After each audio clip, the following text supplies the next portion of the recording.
What use is an inflatable dummy tank in a very real war? A lot, if the enemy believes that it's real.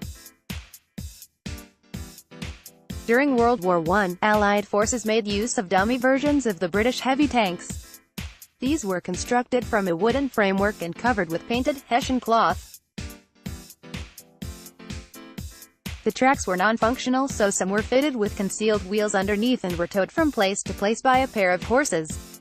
Dummy tanks, representing Allied models, were also found to have been constructed by the Germans, even though they deployed only a small number of real tanks.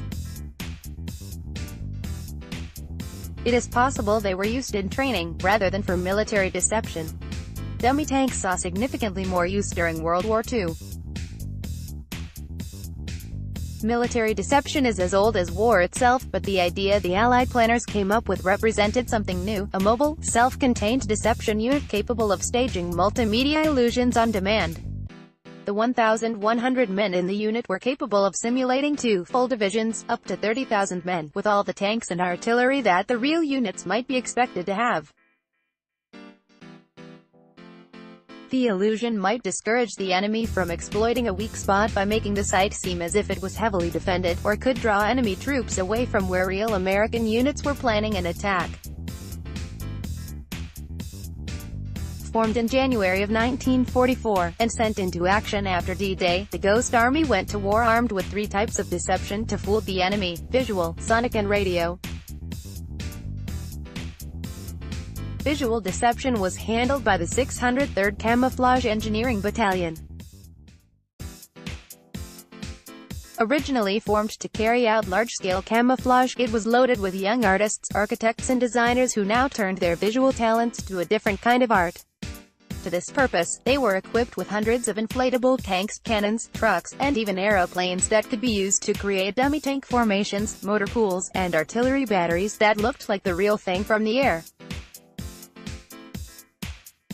These decoys were not simply giant balloons, but consisted of a skeleton of inflatable tubes covered with rubberized canvas, an ingenious design which ensured that a single piece of shrapnel could not instantly deflate the entire dummy. Dummy tanks were used in Operation Fortitude prior to the landings at the Normandy beaches. During this operation, they were used to confuse German intelligence in 2 ways: first, by making it seem that the Allies had more tanks than they did, and second, to hide and downplay the importance of the location of their real tanks in order to make it seem that the invasion would occur at the Pas-de-Calais rather than at Normandy. However, dummy vehicles played only a small part of the overall deception plan as, at that stage of the war, the Germans were unable to fly reconnaissance planes over England and such effort would have been wasted. During Operation Shingle at Anzio, Italy, inflatable German tanks were deployed when the real tanks were elsewhere. In the Pacific Theater, the Japanese made use of dummy tanks, crafting them out of wood and available materials, even sculpting one out of Iwo Jima's volcanic sands. Photo credit: U.S. National Archives, Bundesarchiv, Getty Images.